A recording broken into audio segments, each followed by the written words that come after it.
मित्रों नमस्कार। देखिए, हम अभी माना गांव में हैं। माना गांव को माना जाता है कि ये जो है अपने भारत देश का प्रथम गांव है। यहाँ से चीन की सीमा, पहले का तिब्बत का सीमा प्रारंभ होती है। यहाँ पर ऐसा कहा जाता है कि यहाँ 60 से 65 परिवार हैं और जिनकी जनसंख्या 1214 है, जिसमें से लिंगानुपात अच्छा है। लिंगानुपात यहाँ पर महिलाओं की ज़्यादा है, पुरुषों की कम है। और यहाँ पर कुल 60 परिवार हैं। आप देख सकते हैं यहाँ पर ऊंची ऊंची पहाड़ियाँ और ऊंची ऊंची हिमालय की वादियाँ। यहाँ पर हमारे देश के युवा साथी आए हुए हैं। यह बद्रीनाथ से 4 किलोमीटर की दूरी पर है। आप यहाँ पर देख पा रहे होंगे कि बर्फ़ की ऊंची ऊंची चादरें, बर्फ़ की मोटी मोटी चादरें बहुत विशाल हिमालय की चोटियों पर चादर के समान फैली हुई हैं। चादर के समान फैल करके जो है लपेटी हुई हैं। और आप ये देख सकते हैं, यहाँ पर देखिए, यहाँ पर आप ये देख सकते हैं, इसकी ऊंचाई को देखिएगा। और इसकी ऊंचाई को देख के ऐसा लगता है कि सच्ची हिमालय का जो आत्मा है यहीं बसती है। यहाँ पर आप देख पा रहे होंगे कि दूर दूर से हमारे सभी प्रांतों से भाई बहन आए हुए हैं और ये माना गांव में आकर के अपनी उपस्थिति भी दर्ज करा रहे हैं। और ऐसा देख पा रहे हैं कि भारत देश का ये प्रथम गांव है। यहाँ पर आप देख पाएंगे कि बहुत दूर दूर से लोग आए हुए हैं। अच्छा, यहाँ पर एक चीज़ और आपको बता दूं कि उनके कपड़े बहुत अच्छे दामों पे मिलते हैं। खाने पीने के सभी वस्तुएं बहुत अच्छी मिलती हैं। हमने एक माताजी से 10 ग्रीन टी खरीदे और उनसे पूछे तो बोले, बेटा आप इसको ले जाओ, ये हिमालय का शुद्ध उत्पाद है। अगर जो आप इसको अपने गांव में, अपने घर में, अपने पड़ोसियों को, अपने रिश्तेदारों को पिलाते हैं तो वो इसको अच्छा कहेंगे, इसकी कोई बुराई नहीं करेंगे। हमने माना और हमने ये देखा कि हमारे दूर दूर के सभी प्रांतों के आए हुए भाई बहन उन्हीं सब दुकानों से सामान क्रय कर रहे हैं। यहाँ पर माना गांव में उनकी रोजी रोटी का साधन बन रहा है। और ये देख पा रहे होंगे कि ये जो घरें दिख रही हैं, ये जो घर दिख रहे हैं, ये इन्हीं घर में से 60 से 65 घर हैं और कुल जनसंख्या 1214 है।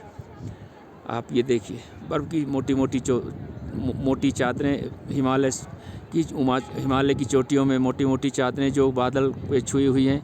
वहाँ पर बादल लगता है कि उनके चोटियों को चूमने के लिए आतुर हैं। आप देख पा रहे हैं, यहाँ पर हमारे गांव से आए हुए लोग बैठे हैं। ये चोटी देखिए, यहाँ पर सूर्य का प्रकाश। यहाँ पर अभी का टेम्परेचर मैं आपको बता दूँ कि 3 डिग्री है और ठंडी ठंडी हवाएँ चल रही हैं। ठंडी ठंडी हवा के कारण हम लोग जो है गर्म कपड़े पहने हुए हैं। ये समुद्र तल से 10,500 फीट की ऊंचाई पर है। हम यहाँ पर सांस लेने में तकलीफ़ नहीं होती है। फिर भी जिनको सांस लेने में तकलीफ़ होती हो उनको कपूर रखना चाहिए और कपूर का उनको नाक के पास धीरे धीरे रख के, और उसका ज़ोर से सांस लेने पर ऑक्सीजन लेवल बढ़ता है। मैं इन चीज़ों को इसलिए आपको दिखा पा रहा हूँ और दिखाने का प्रयास कर रहा हूँ कि हमारे जितने भी भाई बहन यहाँ नहीं आ जा पा रहे हैं वो यहाँ पर इसको देखें, इसको महसूस करें, इसका अनुभव करें कि हमारे देश का प्रथम गांव, जहाँ से पहले का तिब्बत अब का चीन की सीमा लगती है, वहाँ पर कितनी कठिन विषम परिस्थिति में अपने जीवन यापन करते हैं। यहाँ पर आप जानते हैं कि 6 महीने के लिए बद्रीनाथ भगवान को नीचे ऊखीमठ में ले जाते हैं और 6 महीने वहाँ रहते हैं। ये 6 महीने जब यहाँ पर शीत रहता होगा, शीतकाल रहता होगा, बर्फ़बारी होती होगी, कैसे रहते होंगे। लेकिन ये अपने हिम्मत और अपने उत्साह और जुझारूपन से यहीं पर रहते हैं। एक सज्जन से मैंने पूछा तो बोले, हम तो यहीं रहते हैं जितने भी बर्फ़बारी हो जाए। ये हमारे देश का नमूना है कि हम कितने साहसी होते हैं और कितने साहस भरे कठिन चुनौतियों को पार करते हैं और कठिन चुनौतियों को भी सामना करते हुए अपने देश की रक्षा और देश के विकास में योगदान करते हैं। आप ये देख पा रहे होंगे। अब मैं आपको बताना चाहूँगा कि हम ये बद्रीनाथ के लिए दर्शन में आए थे, दर्शन करने के लिए आए थे। और बद्रीनाथ से इसकी दूरी 4 किलोमीटर है। आप कभी भी मौका लगे, आपको कभी भी मौका लगे या आपको कभी समय मिले या आपको बद्रीनाथ जी कभी बुलाएं तो एक बार यहाँ पर ज़रूर पधारिए। यहाँ पर वेद व्यास जी का गुफा है, गणेश जी की मंदिर है जहाँ पर ऐसा कहा जाता है कि वेद व्यास जी वहाँ पर बोले थे और गणेश जी महाभारत को लिखे थे।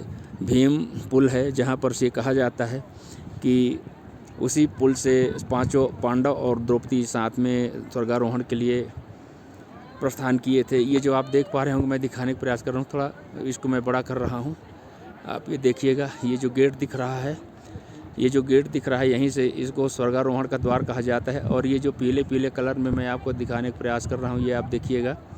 ये जो पीले कलर में 5 पांडव बने हुए हैं, ये 5 पांडव और 1 द्रौपदी हैं। इनका नमूना इसलिए दिखाने का प्रयास किया गया है क्योंकि लोग जाने कि यहाँ से ही पांडवों का स्वर्गारोहण के लिए प्रस्थान हुआ था।